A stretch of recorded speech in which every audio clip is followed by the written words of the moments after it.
Buenas noches, familia, buenas tardes. Qué bueno verlos este miércoles. Vamos a seguir con nuestra serie No améis, y rogamos a nuestro Dios y Espíritu Santo que nos guíe en esos próximos minutos y podamos comprender la palabra y que podamos ser edificados mutuamente a través de la exposición de las Escrituras. Y como comentábamos, como les decía, continuaremos con nuestra serie No améis. Este día vamos a hablar del tema la codicia de los ojos. La semana pasada estábamos hablando, Pastor Sandoval iniciaba con estos temas hace 2 miércoles. Él estaba hablando y exponía o daba la introducción a la serie, pero el texto nos habla de que usted y yo no debemos amar al mundo, no debemos de amar al mundo y las cosas que el mundo nos da y por medio de las cuales constantemente estamos siendo seducidos. Pero sabemos y entendemos que ya no es así para aquellos que somos hijos de Dios y ya vivimos en libertad a través de su palabra. Y quiero que abramos nuestras Biblias en 1 de Juan 2, el versículo 15 y el versículo 16. No améis al mundo, ni las cosas que hay en el mundo. Si alguno ama al mundo, el amor del Padre no está en él. Porque todo lo que hay en el mundo, la codicia de la carne, la codicia de los ojos y la soberbia de la vida, no viene del Padre, sino del mundo. Ok, no améis al mundo, dice, ni las cosas que hay en el mundo. Cuando dice, una vez más, lo vuelvo a repetir, y cuando dice no améis al mundo, se está refiriendo a que nosotros no debemos amar al sistema. No está diciendo en ningún momento que no debemos de amar la creación o el mundo donde vivimos. Es más, Dios nos colocó, cuando Dios creó a Adán y a Eva, los colocó en medio del huerto para que desde ahí gobernase, labrase la tierra y disfrutase de la tierra. Así que lo que está hablando es ese sistema gobernado por Satanás, las cosas que el mundo nos puede dar.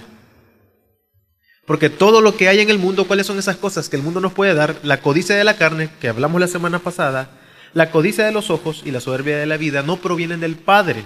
¿Por qué tiene que escribir en este momento? No proviene del Padre. Es porque ya anteriormente Juan ha dejado claro que estamos unidos a Dios por medio de Cristo Jesús.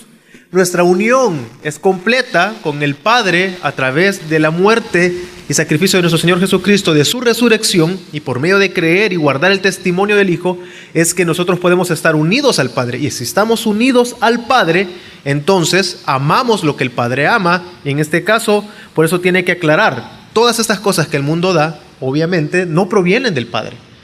Así que debemos de nosotros pedir y rogar a Dios que Él día a día abra los ojos de nuestro entendimiento. Pero ¿qué nos dice la Biblia acerca de los ojos? Los ojos se mencionan en representación de la totalidad del cuerpo humano, de la totalidad de la existencia, de nuestra existencia. La palabra de Dios muestra a los ojos de una persona de manera que a través de sus ojos, si su ojo es sano, mejor dicho, entonces el cuerpo camina correctamente, el cuerpo es sano. Pero si el ojo es malo, está enfermo, entonces sabemos que no puede caminar en luz. Entonces podemos ver que el ojo en la palabra de Dios se nos muestra como un órgano del cuerpo humano, pero también es mostrado como la totalidad en un sentido espiritual. Y el texto de 1 de Juan está hablando de nuestros ojos físicos, que guardémonos de la codicia de los ojos, pero es importante también entender y unirlo con la forma o el sentido espiritual que muestran las Escrituras acerca de nuestros ojos. Y para eso quiero que leamos Salmo 119, 18. Salmo 119, 18 dice de la siguiente manera: Abre mis ojos y contemplaré las maravillas de tu ley. Abre mis ojos y contemplaré las maravillas de tu ley. Podemos ver que se está mostrando, en este caso a los ojos, como algo espiritual, que es necesario que nuestros ojos sean abiertos. Él está hablando del entendimiento de nuestra mente, de nuestro corazón, de nuestra existencia, para poder ver, para poder contemplar lo maravilloso de la ley. Pero también Efesios 1:18 nos dice de la siguiente manera: iluminados los ojos del corazón, para saber cuál es la esperanza de su llamamiento y cuál la riqueza de la gloria de su herencia con los santos. Ambos textos están haciendo una comparación que nosotros debemos de ver, las maravillas de la ley. En el otro texto dice las riquezas de la gloria, de la herencia de los que son santos, de nosotros. Pero es necesario que nuestros ojos sean iluminados, sean abiertos para poder ver y entender esto. Podemos ver entonces que los ojos en este caso también son mostrados en un sentido espiritual, los cuales necesitan ser abiertos. Podemos decir entonces que el ojo tiene un gran valor en las Escrituras. En toda la palabra podemos ver que los ojos de un ser humano son importantes. Lo vemos que dice, si tu ojo es ocasión de caer, entonces sácatelo.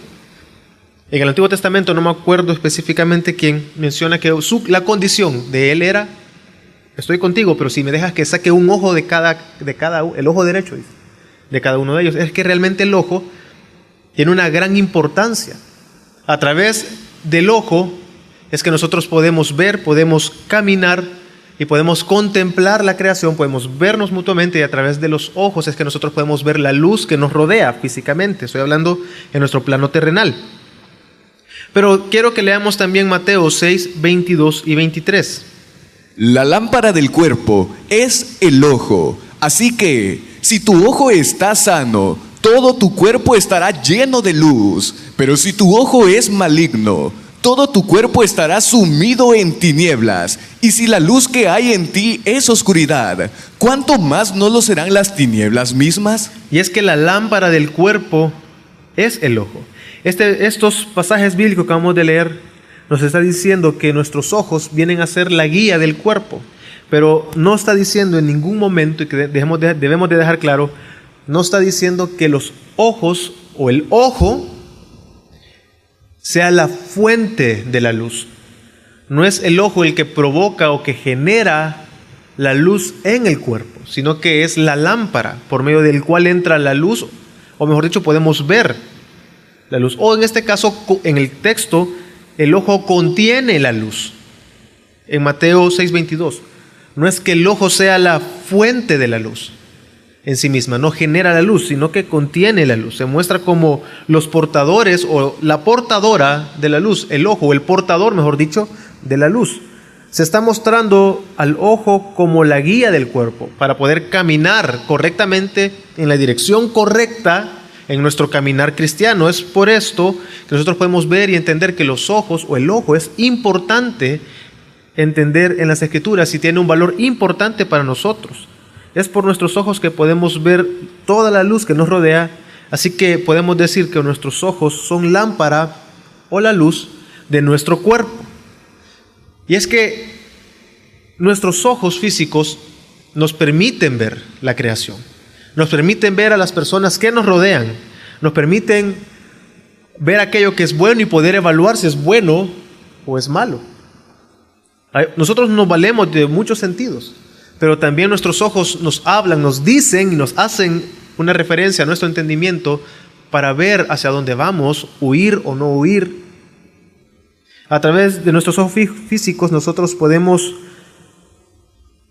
contemplar esa luz, y si en dado caso somos incapaces de ver, y si nuestros ojos son incapaces o fuésemos ciegos, aunque la luz estuviese frente a nosotros, nosotros no pudiésemos ver, no pudiésemos caminar, no pudiésemos ver la hermosura de la creación. Es evidente que sin la luz suficiente, entonces, en nuestras vidas y en el caminar cristiano es imposible poder obedecer, contemplar las maravillas de las Escrituras y obedecer a nuestro Dios. Si el ojo está en perfectas condiciones, entonces se adapta rápidamente a cualquier ambiente. Y en mi caso, que tengo miopía, ya a estas horas ya tengo mis ojos ya muy cansados y me cuesta ver y veo borroso muchas veces. Si me quito los lentes, mi ojo no se adapta y soy incapaz de poder contemplar a las personas. Incluso ahorita con mis lentes muchas veces voy caminando y si veo lejos a alguien no lo logro reconocer hasta que está muy cerca la persona. Pero sabemos y entendemos que si nuestro ojo está en perfectas condiciones, se adapta con facilidad. Y es cuando en las noches nos levantamos y está todo apagado, obviamente no podemos ver y no logramos, solo vemos, como nuestro ojo ya se ha adaptado, está dormido, nosotros estamos en la luz apagada, nuestros ojos se adaptan y de alguna manera nos podemos ubicar y caminamos. Pero si los ojos están malos, no se adaptan a la oscuridad.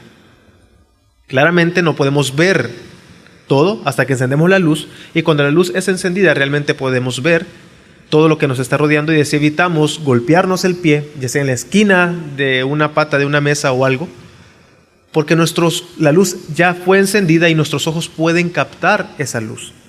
Entonces, este pasaje nos muestra al ojo en una doble función, este pasaje de Mateo.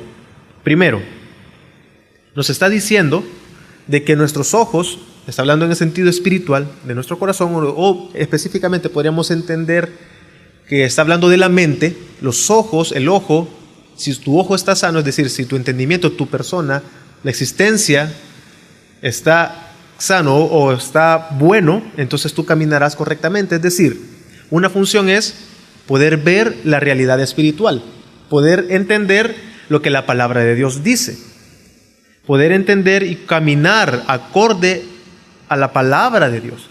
Pero hay una doble función también, desde un plano físico.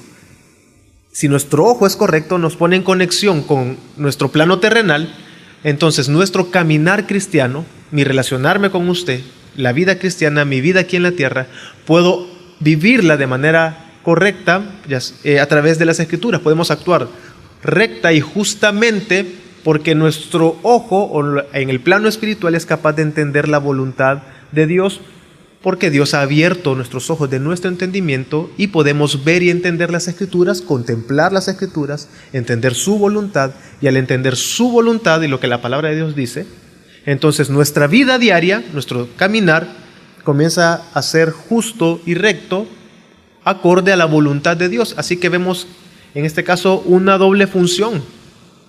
Cuando habla si tu ojo está bueno, si el ojo está bueno, entonces entendemos el plano espiritual, de manera que vivimos nuestro plano terrenal de manera correcta, acorde a la voluntad de Dios.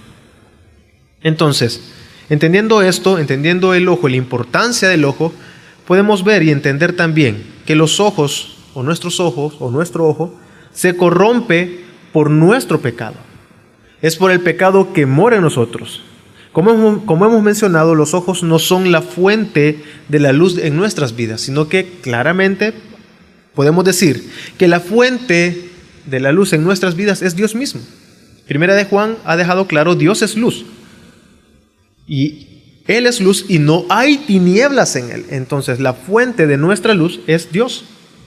No nuestro ojo, sino que nuestro ojo contiene esa luz, o en el caso de Mateo, por medio de la cual podemos caminar.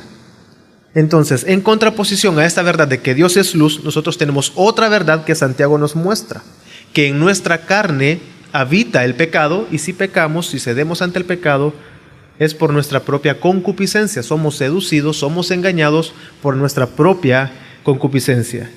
Entonces, quisiera que viéramos Santiago 1, del 12 al 18, que dice de la siguiente manera: Bienaventurado el varón que soporta la prueba, porque cuando salga aprobado, recibirá la corona de la vida que prometió a los que lo aman. Nadie que es tentado diga, soy tentado por Dios, porque Dios no puede ser tentado por el mal, ni Él tienta a nadie, sino que cada uno es tentado cuando es atraído por la propia concupiscencia y seducido. Entonces, la concupiscencia, después que ha concebido, engendra el pecado, y el pecado, ya desarrollado, da a luz la muerte. No os engañéis, amados hermanos míos. Toda buena dádiva y todo don perfecto desciende de lo alto, del Padre de las luces, en el cual no hay cambio ni sombra de variación. Él, porque quiso, nos engendró con la palabra de la verdad, para que seamos primicias de sus criaturas. Así que Santiago nos está mostrando y nos dice que no nos engañemos, nos dice. El pecado habita en nuestro cuerpo, en nuestros cuerpos mortales. Entonces es necesario que nuestro ojo esté sano y sea sano para poder andar en luz y caminar correctamente. Entonces tenemos dos verdades: Dios es luz y Él es la fuente o el origen, o es Él mismo es la luz por la cual nuestros ojos son alumbrados para caminar correctamente. Pero tenemos otra verdad, que en nuestra carne está y habita el pecado. Somos seducidos de manera que nuestra propia concupiscencia concibe el pecado, y cuando ese pecado ha sido concebido, engendra entonces la muerte. Entonces nos damos cuenta entonces que nuestros ojos, cedemos ante la codicia de nuestros ojos cuando damos rienda suelta a nuestra carne. Cuando damos rienda suelta a nuestros deseos y nuestras pasiones y no gobernamos nuestra carne. Entonces, ante nuestra debilidad, cuando nuestros ojos ven y contemplan, entonces comenzamos a codiciar algo que está fuera y lejos de Dios y no deseamos a Dios. Pero dice claramente aquí, que no nos engañemos, nadie es tentado, nadie que está en tentación diga entonces que es tentado por Dios, porque Dios no tienta a nadie, por cuanto Dios es absoluto, está diciendo es soberano, es superior al pecado, porque es luz, en Él no hay pecado, entonces el pecado no lo puede tentar a Dios. Así que si somos tentados no podemos decir que es Dios quien nos está tentando, sino que somos tentados por nuestros propios deseos. La tentación es universal.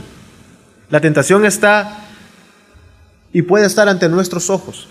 Pero si yo pongo, no quiero mencionar algún pecado, pero si yo coloco y está enfrente, digamos, metafóricamente hablando, un pecado X enfrente de una persona, de dos personas, probablemente los dos no reaccionen igual, el pecado es el mismo.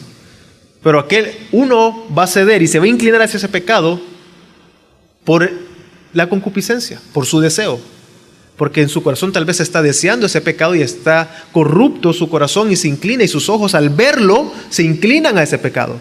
Pero probablemente la persona 2, quien está firme en la palabra, ante el mismo pecado no ceda, porque no hay un deseo en su corazón hacia ese pecado. El pecado, la tentación es el mismo, pero cada quien es tentado según su propio deseo. Satanás es el tentador. Satanás acusa y anda tentando, anda como león rugiente, como dice Santiago más adelante.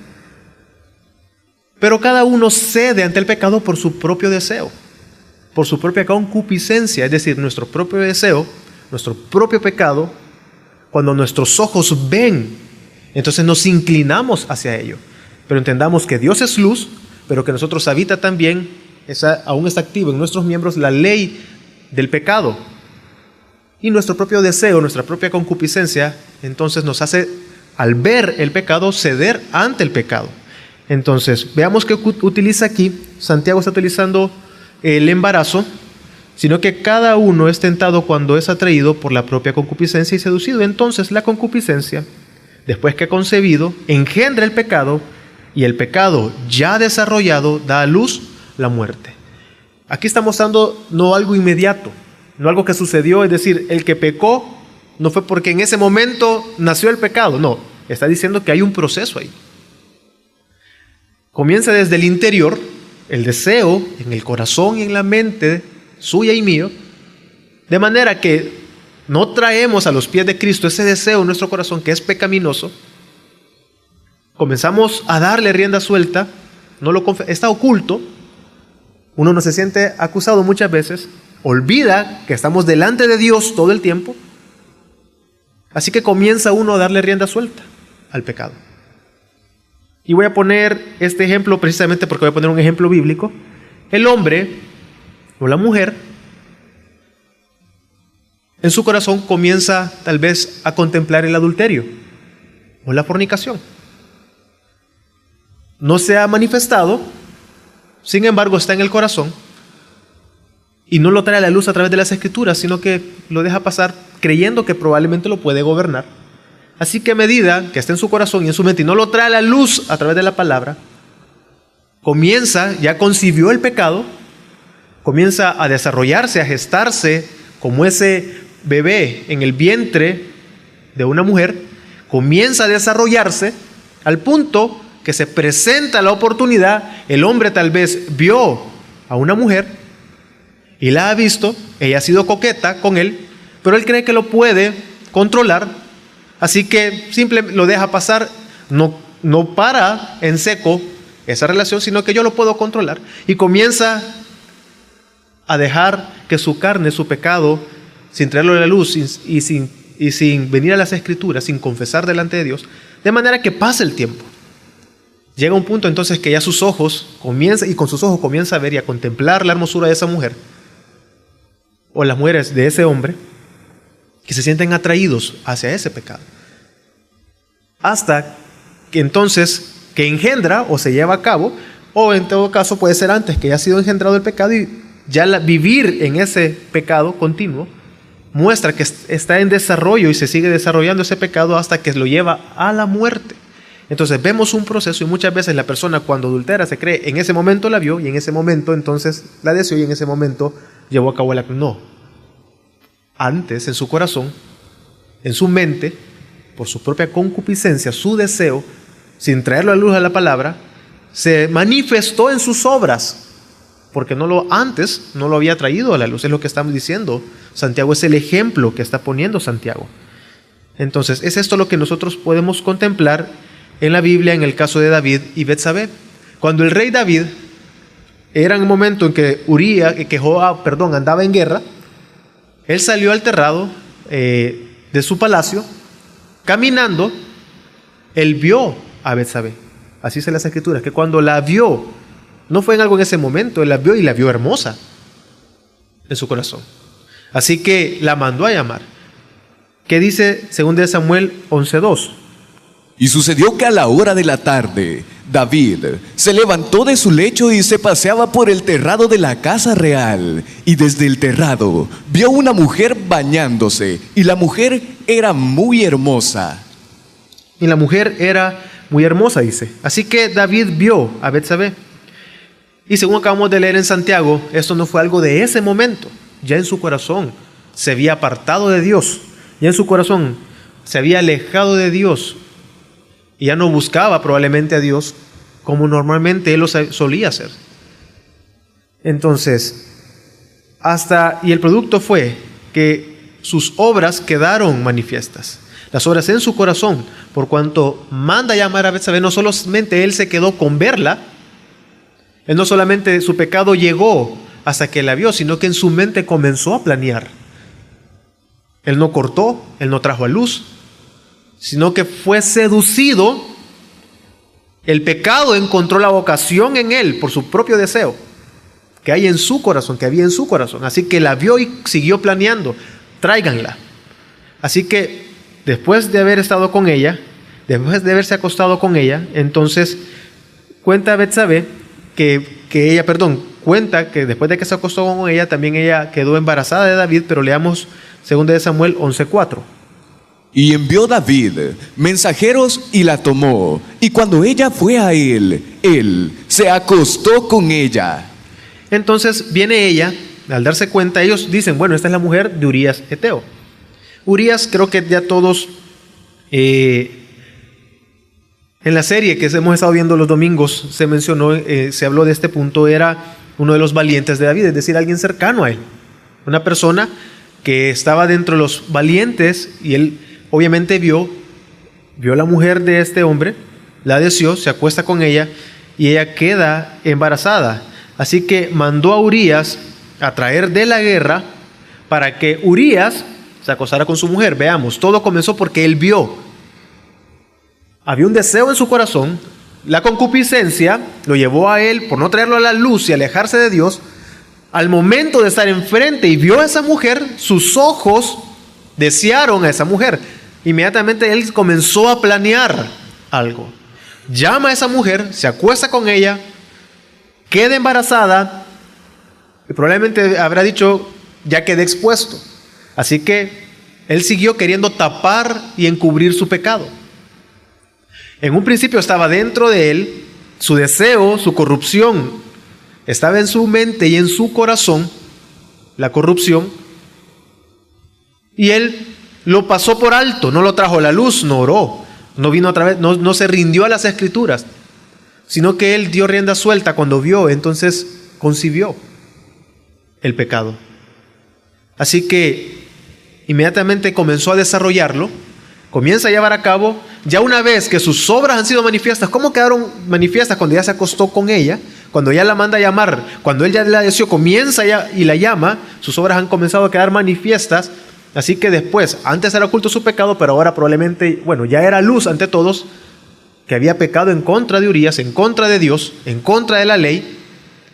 Entonces viene él y se empecina a querer encubrir o ocultar su pecado, así que manda a traer a Urías para que Urías se acueste con su esposa, para que después diga, es hijo de él, así quedo yo totalmente libre de este pecado. Y si hubiese sido así, entonces él hubiese seguido en ese pecado tomando otras mujeres, sin importar. Pero viene Urías y no se acuesta con su mujer, según de Samuel 2:11. Y Urías respondió a David: el arca, Israel y Judá permanecen en tiendas, y mi señor Joab, con los siervos de mi señor, acampan a campo abierto, y yo he de ir a mi casa a comer y a beber, y a acostarme con mi mujer, por tu vida y por la vida de tu alma, que no haré tal cosa. Entonces, al ver que su plan se desmoronaba y no tenía un éxito, él siguió planeando porque él quería encubrir su pecado.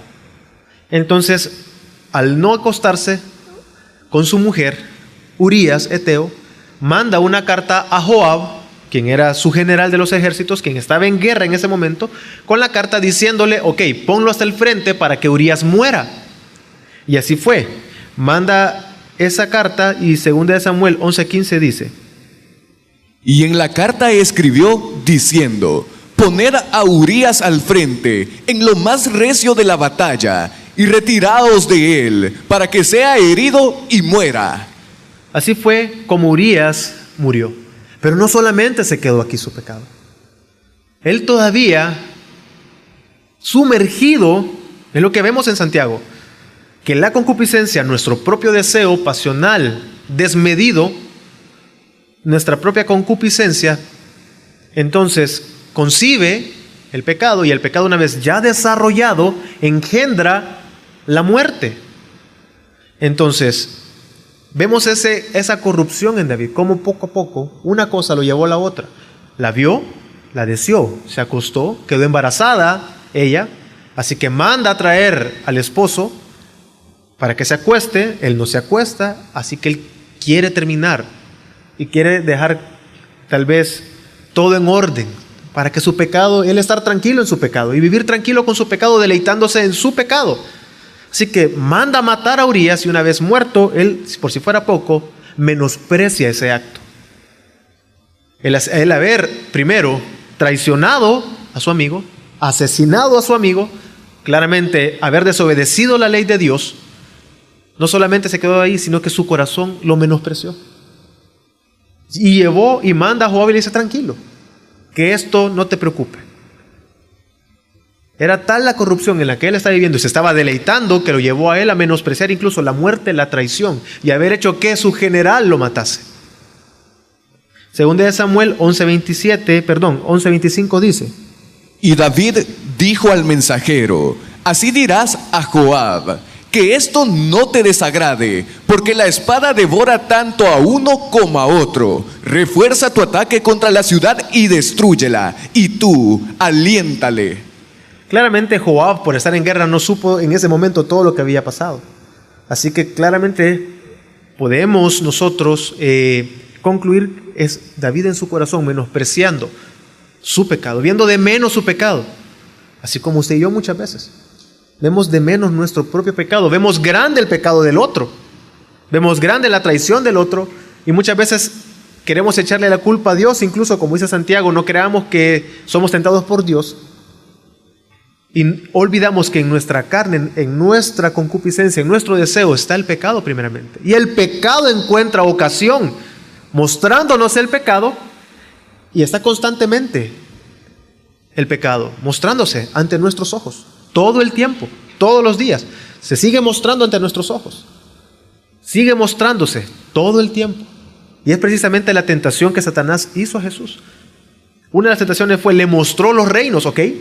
Todo esto es tuyo, si postrado tú me adoras. Claramente sabemos que Jesús respondió con la palabra a Satanás. De igual manera, Satanás tentó a Eva. Así que Eva, viendo que el fruto era bueno, ella comió. Y así el pecado está siempre, todo el tiempo, buscando una ocasión para hacernos caer, mostrándose ante nosotros. Cuando cedemos, cuando damos rienda suelta, cuando nuestro propio deseo, somos tentados en nuestro propio deseo y cedemos cuando estamos viendo el pecado, que es el caso que vemos con David, al punto que menospreciamos y estamos sumergidos probablemente en algún pecado, no lo queremos traer a la luz, sino que el hombre se deleita en su pecado. Menospreciando es lo que esto no te desagrade, tranquilo. La muerte, la espada mata a unos y a otros, porque Joab no sabía, bueno, ¿y qué habrá pasado? Probablemente se preguntabas. Porque el texto no dijo, ¿cómo se cuenta? Joab estaba en la guerra y nunca regresó, pero David sí sabía lo que había hecho. Y le mandó a decir, tranquilo, que esto no te desagrade. Él había menospreciado la muerte, la traición y todo lo que él había cometido en contra de Dios primeramente. Entonces esta historia nos muestra claramente lo que Santiago 1, 12 y 18 nos está diciendo. La concupiscencia, es decir, nuestros deseos desordenados y no gobernados por Dios, conciben el pecado y el pecado se va gestando hasta que da a luz la muerte. Todo comenzó con que el rey David miró y el texto termina diciendo en 2 Samuel 11:27 de la siguiente manera. Y cuando pasó el luto, David la hizo traer a su casa, y ella fue su mujer y le dio un hijo. Pero lo que David había hecho fue desagradable ante los ojos del Señor. Fue desagradable ante los ojos del Señor, dice. Dios vio mal eso. Ante sus ojos, por cuanto es puro, Él es luz, y en Él no hay tinieblas, le desagradó la mentira, la traición, el engaño, el asesinato del rey David. Pero él que se quedó con la mujer, él la tomó todavía y se quedó con ella. Entonces podemos ver claramente, por un lado, recapitulando lo que hemos hablado, las escrituras nos hablan y dan gran importancia a los ojos del cristiano, de nuestro caminar diario. Si nuestro ojo es sano, entonces caminamos en luz. Pero si está enfermo, entonces claramente nuestras obras son en tinieblas y caminamos todo el tiempo en tinieblas. Es necesario que Dios abra nuestros ojos de nuestro entendimiento para poder ver sus maravillas, poder ver su palabra y poder caminar correctamente. Y cómo Cristo hace esto, o cómo Dios, podríamos preguntarnos, ha hecho esto posible en nuestras vidas. Por nosotros mismos, nuestro pecado que habita en nosotros constantemente se está mostrando ante nosotros. Y todo el tiempo somos seducidos y estamos tratando de ser seducidos. Así que el pecado, cuando encuentra esa ocasión, nos hace pecar. Y si pecamos es por nuestro propio deseo. Es porque no hemos renovado nuestra mente, no hemos renovado nuestro corazón a través de su palabra, no nos hemos santificado a través de su palabra. Así que cedemos ante la tentación. Pero ¿cómo es posible que esto sea realidad en nuestras vidas y que seamos libres y que nuestros ojos sean abiertos, los ojos de nuestro entendimiento sean abiertos? Pues claramente la palabra nos habla de que solo Cristo es capaz de abrir nuestros ojos para que podamos contemplarlo a Él, para caminar firmemente hasta entrar en gloria eterna con nuestro Señor. Job 19:25 dice de la siguiente manera: Yo sé que mi Redentor vive, y al fin se levantará sobre el polvo, y después de deshecha está mi piel, en mi carne he de ver a Dios, al cual veré por mí mismo, y mis ojos lo verán, y no otros. Mis riñones desfallecen dentro de mí. El cual dice, está hablando, yo sé que mi Redentor al fin se levantará sobre el polvo. ¿Y quién se levantó entre los muertos?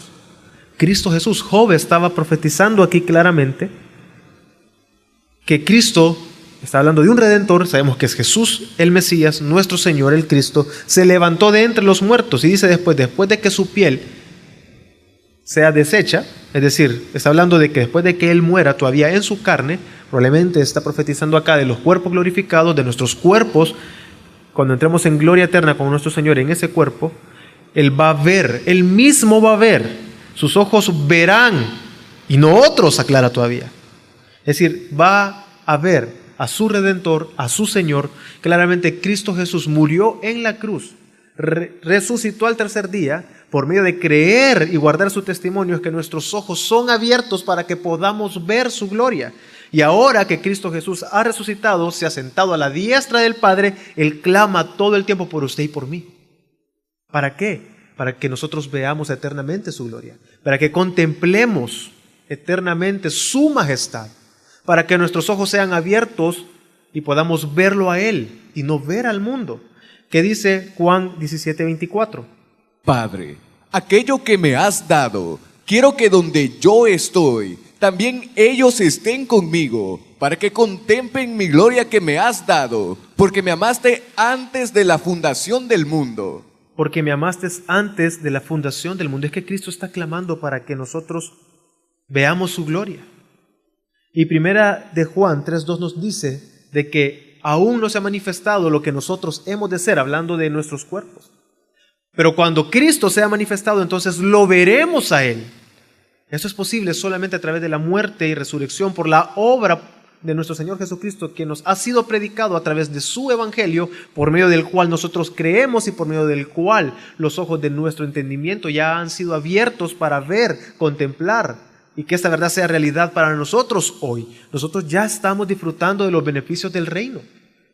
A través de su palabra, nuestros ojos son abiertos, nuestra mente, los ojos de nuestra mente y corazón son abiertos para ver las grandezas y las maravillas de su palabra. Primera de Juan 3:2 dice de la siguiente manera: Amados, ahora somos hijos de Dios y aún no se ha manifestado lo que hemos de ser. Pero sabemos que cuando Él sea manifestado, seremos semejantes a Él, porque lo veremos tal como es. Así que solamente Cristo puede abrir los ojos de nuestro entendimiento, hermanos. Solamente Él. Solamente a través de verlo a Él, recibimos entonces, al contemplarlo a Él y ver la hermosura de nuestro Señor, cuando el pecado nos muestre y se muestre entre nosotros, no nos va a ser apetecible el pecado, porque vamos a estar viendo a quién, la grandeza y la maravilla de nuestro Señor Jesucristo. Porque Él se ha mostrado, su gloria ha sido mostrada a nosotros por medio de la muerte de su Hijo Jesucristo, para que lo contemplemos. Y nosotros ya contemplamos y disfrutamos de los beneficios de ser hijos de Dios, de este nuevo pacto, de entender las Escrituras, de contemplar la belleza de las Escrituras, para que nuestros ojos vean sus maravillas, para que nuestros ojos vean cuán grande es nuestro Dios. Así que cuando el pecado sea mostrado a nosotros, vamos a disfrutar más de contemplar a Dios y el pecado va a ser menospreciado. Claro, pero es algo que debemos de todo el tiempo estar luchando. Todos los días, porque en nuestra carne aquí mora el pecado. Y cada uno es tentado según sus deseos, dice las Escrituras. Dios es luz, en Él no hay tinieblas, pero una realidad es que en nuestro cuerpo radica el pecado y nos lleva a caer según nuestros propios deseos. Así que es necesario todo el tiempo venir delante de Dios y podemos preguntarnos cómo entonces mantenemos sano nuestro ojo. Y podemos ver tres verdades en el Salmo 119:17, que dice de la siguiente manera: Trata con bondad a este siervo tuyo, así viviré y obedeceré tu palabra. Abre los ojos para que contemple las maravillas de tu ley. Y este versículo 18 nos habla de tres verdades. Primero, que la palabra de Dios contiene maravillas. La palabra de Dios es maravillosa. Usted y yo podríamos, sin Cristo, podríamos decir, las personas pueden leer las Escrituras. Sin Cristo, aquellas personas que no creen en Dios pueden leerlas y ver ciertos conceptos y entenderlas ciertamente, y algunos conceptos morales, pero nunca van a poder ver las maravillas de la ley, nunca van a poder ver cuán grande es las Escrituras. Y es la diferencia entre aquellos que no creen y creen en el Señor. Muchas personas vienen y ahí tienen una lucha constante en contra del pecado y quieren dejar de pecar. Pero uno de los beneficios, o el beneficio de pertenecer al reino de nuestro Señor Jesucristo, es que nosotros ahora pertenecemos y podemos disfrutar las Escrituras. Nosotros podemos ver y entender la palabra de Dios. Su palabra se nos es mostrada y por medio de ella somos preservados, somos guardados y somos cuidados, y nuestro ojo se mantiene sano para caminar firme y ver. Por eso es de ahí la importancia de poder leerla, de poder estudiarla, de meditarla y memorizarla, pero solamente aquellos que por medio de Cristo Jesús Por medio de su sacrificio, sus ojos han sido abiertos, pueden guardarla y vivir por medio de ella y sobre todo ser transformados por medio de la palabra de Dios. Solamente aquellos que son hijos de Dios. Y el Salmo 119:11 dice de la siguiente manera: En mi corazón he guardado tus dichos para no pecar contra ti. Y en mi corazón, es decir, usted y yo debemos de guardar, atesorar las Escrituras en nuestro corazón. ¿Para qué? Para no pecar en contra de nuestro Dios. Para cuando el deseo se nos muestre, el pecado, mejor dicho, se nos muestre, si la palabra de Dios mora en nosotros, es porque nos va a llevar a ver las maravillas de nuestro Dios y no vamos a pecar. No vamos a pecar en contra de Dios, porque estamos viendo las maravillas de las Escrituras, las cuales solamente Dios, por medio de Cristo, nos las ha mostrado. Salmo 119:160 dice de la siguiente manera: La suma de tu palabra es verdad, y eterno todo decreto de tu justicia. Y usted y yo no podemos pretender solo leer una porción de las Escrituras, solo leer algunas porciones para nosotros. Yo necesito que Dios me hable este día porque hay una situación que estoy pasando. Sí, es cierto, clamemos a Dios para que nos hable en momentos específicos en los que nosotros podamos estar viviendo. Pero debe de ser un hábito estudiar. Por eso nuestra iglesia pone a su disposición clases de crecimiento, clases de membresía. Fundación Veritas tiene Vida, que es el seminario, el instituto, está siempre reformanda, pues un estudio formal y sistemático de la palabra de Dios. Es decir, como iglesia nosotros constantemente ponemos a la disposición de nuestro cuerpo local herramientas necesarias para estudiar la palabra, para crecer. Y es que la suma de su palabra, no solamente un texto es lo que necesitamos para nuestra vida, no, toda su palabra es necesaria para que nosotros no pequemos en contra de Dios y debemos de guardarla en el corazón. Sin estudiarla, sin meditarla, sin memorizarla, sin escudriñarla, realmente no vamos a ver y a comprender. Va a ser más difícil y va a ser, si no es que imposible, caminar realmente. Así que debemos de ver y entender que este Salmo 119:18 nos está diciendo que la palabra contiene maravillas, es maravillosa las Escrituras. Segundo, que solamente Dios es el único capaz de mostrarnos estas maravillas. El salmista dice: abre mis ojos. Usted y yo no vamos a poder abrir nuestros ojos. Es Cristo mismo quien abre nuestros ojos para que podamos entenderla, para que podamos estudiarla. De lo contrario, sería una lectura superficial. Sin Cristo o sin Dios, sin que Dios nos abra nuestros ojos. Efesios 4:18 dice la razón por la cual nosotros somos incapaces de abrir nuestros ojos por nosotros mismos. Teniendo el entendimiento entenebrecido, totalmente ajenos a la vida de Dios a causa de la ignorancia que hay en ellos, por la dureza de su corazón. Hay ignorancia porque el corazón está endurecido. Y también Deuteronomios 29, del 2 al 4, menciona, en este caso Moisés escribiendo, que el pueblo ha visto. Ustedes han visto las obras y las maravillas de su Dios, de nuestro Dios, pero no tienen el corazón para poder ver, no tienen la mente para entenderla. ¿Qué dice Deuteronomios 29, del 2 al 4? Moisés, pues, convocó a todo Israel y les dijo: vosotros habéis visto todo lo que el Señor ha hecho ante vuestros ojos en la tierra de Egipto, a Faraón y a todos sus siervos y a toda su tierra, las grandes pruebas que vieron tus ojos, las señales y los grandes prodigios. Pero hasta el día de hoy, el Señor no os ha dado corazón para entender, ni ojos para ver, ni oídos para oír. Ni ojos para ver, ni oídos para oír. Es decir, que aunque habían visto las maravillas, ellos eran incapaces de verlas. ¿Por qué? Porque Dios no había abierto los ojos de su entendimiento. Solo Dios puede abrirnos los ojos para que veamos sus maravillas. Solamente Cristo Jesús, pero también es verdad que nosotros tenemos la mente de Cristo, según lo que dice 1 Corintios 2, 14 al 16.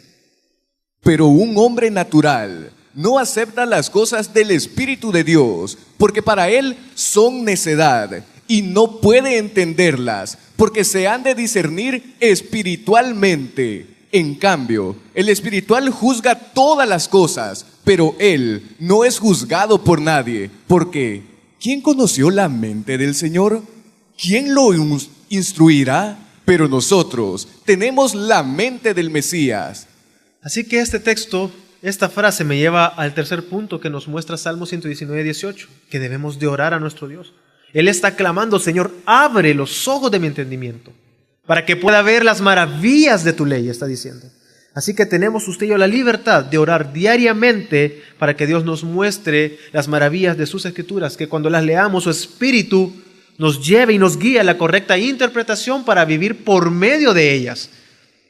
Pero no sé cuántos de nosotros realmente oramos, cuántos de ustedes oran diariamente pidiéndole a Dios: Señor, primero, no me metas en tentación, líbrame de todo mal. Y segundo, Señor, ruego, realmente te clamo, Señor, que yo cuando lea las Escrituras pueda entender, para verte a ti, ver tu gloria y lo maravilloso de tu ley, para cuando el pecado se muestre no sea atractivo, sino al contrario lo desprecie, porque tú eres mayor, tú eres grande, tú eres maravilloso, porque tu palabra me lo muestra. No sé cuántos de nosotros oramos de esta manera ante nuestro Dios. Clamemos a Dios para que seamos transformados día a día a través de su palabra y nuestros ojos de nuestro entendimiento y nuestro corazón sean abiertos para ver sus maravillas.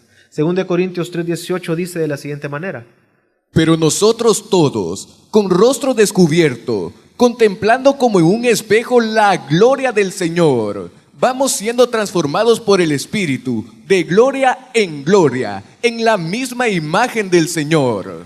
Y esta es precisamente la oración también de Pablo en Efesios 1:16 al 18, que dice así: No ceso de dar gracias por vosotros, haciendo mención en mis oraciones, para que el Dios de nuestro Señor Jesús el Mesías, el Padre de la gloria, os dé espíritu de sabiduría y de revelación en el conocimiento pleno de Él, iluminados los ojos del corazón para saber cuál es la esperanza de su llamamiento y cuál la riqueza de la gloria de su herencia con los santos.